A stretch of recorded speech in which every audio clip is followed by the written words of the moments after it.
And in other news, a U.S. Congressional commission has called on the White House to sanction Chinese officials involved in human rights abuses. The commission's 2019 report says that rising authoritarianism in China is one of the 21st century's most critical challenges. The bipartisan commission released its annual human rights report on January 8th. It found that human rights and the rule of law in China continued to worsen in 2019. The Commission has found that over the last year, the human rights situation has worsened and the rule of law continued to deteriorate. Make no mistake, the Chinese Communist Party is committing crimes against humanity.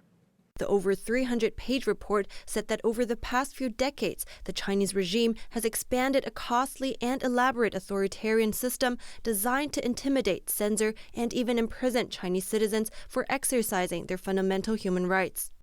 Last year, Congress enacted the Hong Kong Human Rights and Democracy Act. The law included provisions that paved the way for sanctions against Chinese and Hong Kong officials responsible for rights abuses in the city. Now the Hong Kong Human Rights Democracy Act has been signed into law. The administration should hold accountable any person who is responsible for arbitrary detention or other gross human rights violations. Now we're calling on the president to faithfully and aggressively implement it, and I believe he will.